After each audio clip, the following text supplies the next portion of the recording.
Hello student. तो पिछली class में हमने देखा हुआ था क्या ऑन द मोशन के टाइप्स। तो हमने ये बात करी थी कि मोशन के टाइप्स डिपेंड करता है नेचर पे। तो हमने पिछली क्लास में ये देखा था कि motion depend on the dimension, यानी हमने 3 टाइप के मोशन देखे थे, 1 dimensional motion, 2 dimensional motion, 3 dimensional motion. ये बेसिस था डायमेंशन पे। इस बार हम लोग देखेंगे मोशन के टाइप सेकेंड, यानी on the basis of nature of motion, यानी मोशन का नेचर क्या है। मोशन आगे बढ़ रहा है या सर्कुलर में रोटेट कर रहा है या किसी पॉइंट के अबाउट रोटेट कर रहा है, ये सारी चीज़ें इसमें डिस्कस करेंगे। तो on the basis of nature of motion, motion के 3 टाइप्स होते हैं, ट्रांसलेटरी मोशन, रोटेटरी मोशन और ओसिलेटरी या फिर वाइब्रेटरी मोशन बोल सकते हो। ठीक है, अगर हिंदी में नाम बोले तो स्थानांतरीय गति, घूर्णन गति और दोलन गति। सबसे पहले देखते हैं फर्स्ट, क्या, ट्रांसलेटरी मोशन। नाम से ही मालूम होता है ट्रांसलेशन, यानी ट्रांस यानी एक जगह से दूसरी जगह ऑब्जेक्ट को ट्रांसफर होना।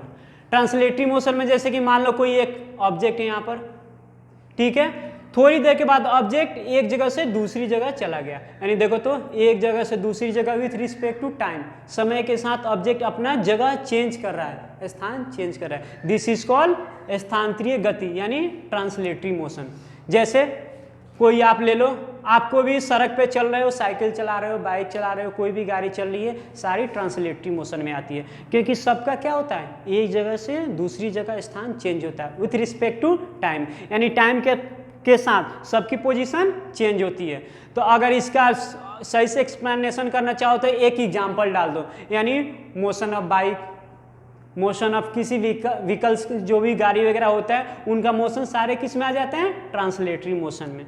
यानी अगर इसका हम सही से डेफिनेशन लिखें तो the motion which are change our position, the motion which change our position with respect to time one place to another place, this is called translatory motion।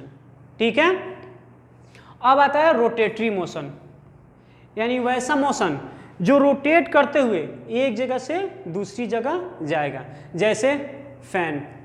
ठीक है, एक क्या होता है, किसी एक पॉइंट के अबाउट, इसको हम लोग घूर्णन गति को सर्कुलर मोशन भी बोल सकते हैं, यानी किसी एक पॉइंट के अबाउट कोई भी ऑब्जेक्ट एक जगह से दूसरी चारों तरफ क्या करता है, रोटेट करता है। दिस इज कॉल्ड घूर्णन गति यानी रोटेटरी मोशन। कोई भी ऑब्जेक्ट, जैसे देखो मान लो कोई व्हीकल है, एक व्हीकल है, मान लो ये किसी भी गाड़ी का व्हीकल है, मैंने इसके 3-4 अलग अलग पोजीशन बना दिए। देखो इसका सेंटर पॉइंट है, सबका सेंटर पॉइंट है, ये व्हीकल है, इसके सेंटर पॉइंट के अबाउट, ये तो व्हीकल रोड पर रोटेट करते हुए आगे बढ़ रहा है, लेकिन इसका सेंटर पॉइंट देखो एक जगह पर ही है, सारे व्हीकल का सेंटर पॉइंट एक जगह पर है, यानी इसका जो मेन अक्ष है सेंटर पॉइंट वो एक जगह स्टेबलाइज है, वो सिर्फ आगे जा रहा है, लेकिन इसका अलग पोजीशन क्या कर रहा है, रोटेट करते हुए आगे जा रहा है। This is called rotatory motion.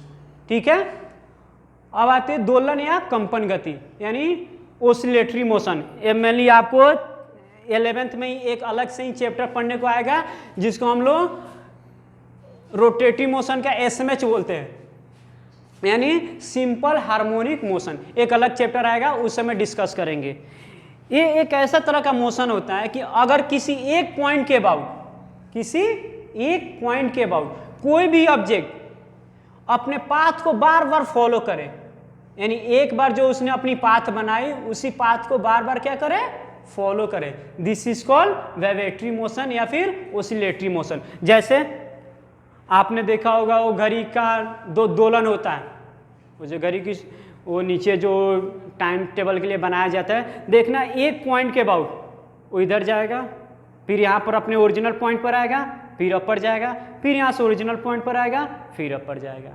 या फिर स्प्रिंग का केस देख लो, आप स्प्रिंग को एक बार खींच के छोड़ दो, स्प्रिंग एक जगह से दूसरी जगह हमेशा रोटेट करते रहता है। This is called oscillatory motion. ठीक है, अगर ओसिलेटरी मोशन को थोड़ा सा और समझने की कोशिश करो तो हम दोलन के थ्रू समझ सकते हैं। मान लो यहाँ पे एक पेंडुलम लगा है जिसको दोलन बोलते हैं, ठीक है, एक पेंडुलम है, इस पेंडुलम को यहाँ पे देखो, यहाँ पे थोड़ा सा आप गति दे दो, यानी थोड़ा सा मोशन दे दो। अब ये पेंडुलम अपने ओरिजिनल पोजीशन से आगे जाएगा, यहाँ पर। फिर यहाँ से पेंडुलम अपने ओरिजिनल पोजीशन पर आएगा, फिर यहाँ से आएगा तो फिर ये थोड़ा सा आगे जाएगा, यानी यहाँ पर जाएगा। इसको हम लोग मीन पोजीशन बोलते हैं और इसको एक्सट्रीम पोजीशन बोलते हैं। यानी मीन पोजीशन से एक्सट्रीम पोजीशन, फिर एक्सट्रीम पोजीशन से मीन पोजीशन, फिर मीन पोजीशन से एक्सट्रीम पोजीशन, फिर एक्सट्रीम पोजीशन से मीन पोजीशन।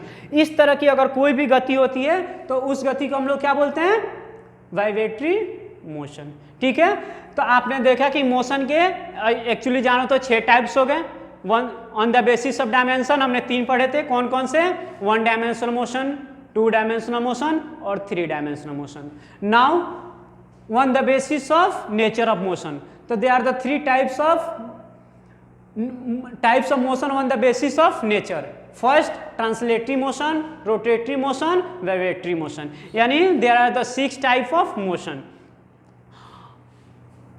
अब ये तो मोशन के टाइप्स हो गए। अब हम लोग पढ़ेंगे डिस्टेंस एंड डिस्प्लेसमेंट। मेनली देखना जो भी कंपटीशन का पेपर वगैरह होता है उसमें डिस्टेंस और डिस्प्लेसमेंट से 1-2 क्वेश्चन तो आते ही हैं। जैसे आपने एक क्वेश्चन पढ़ा ही होगा कि एक व्यक्ति दक्षिण की तरफ 5 मीटर गया, फिर वहाँ से राइट टर्न कर लिया, पूरब की तरफ 4 मीटर गया। इस तरह के क्वेश्चंस आते हैं कि उसका टोटल कितना डिस्टेंस ट्रैवल किया, टोटल डिस्प्लेसमेंट कितना ट्रैवल किया। ये सारी चीज़ें हमेशा कंपटीशन एग्जाम में एक ना एक क्वेश्चन होती है। ठीक है, तो अब देखते हैं कि ये डिस्टेंस होता क्या है, ये डिस्प्लेसमेंट होता क्या है। ठीक है, तो सबसे पहले हम देखते हैं डिस्टेंस। क्या? डिस्टेंस, इसको हम हिंदी में दूरी बोलते हैं। ठीक है, अब देखो डिस्टेंस को डिफाइन करना है तो सीधा बोलना है कि हमने या फिर एक कोई भी पार्टिकल्स एक स्थान से, यानी जहां से स्टार्ट किया है और जहां तक पहुंच रहा है, इस बीच में उसने जितनी दूरी कवर की है, यानी जितना पाथ को कवर किया है, उन सबको ऐड कर दो। This is called distance. मान लो कोई पार्टिकल है यहाँ पे, ठीक है, उसने यहां से चलना स्टार्ट किया, सीधा गया 10 मीटर। कितना गया? 10 मीटर। ठीक है, फिर यहां से राइट टर्न लिया, यहां पर आया, फिर गया 5 मीटर।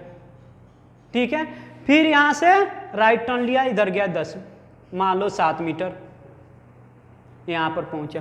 अब आपसे पूछा जाए कि ये टोटल दूरी कितना कवर किया, तो आप डायरेक्ट बोलोगे कि यहां से चलना स्टार्ट किया था, मान लो ये पॉइंट है, ये बी पॉइंट है, ये सी पॉइंट है, डी पॉइंट है।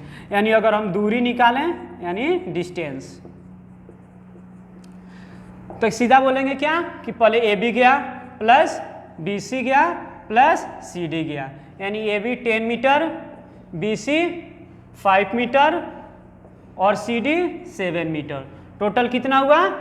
22 मीटर। यानी ए आपकी क्या निकल गई? दूरी निकल गई।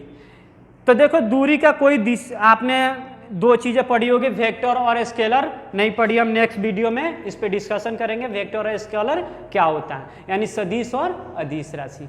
तो जो दूरी होती है वो आपकी अदिश राशि होती है। ठीक है, यानी इसका कोई दिशा वगैरह नहीं होता है। यानी हम बोल सकते हैं कि अगर इसका डेफिनेशन बोले तो यही बोलेंगे कि इनिशियल पॉइंट से फाइनल पॉइंट में जाने में जो डिस्टेंस कवर होता है, यानी जो पाथ कवर होती है, उन सब के एडिशन को हम लोग क्या बोलते हैं? दूरी बोलते हैं।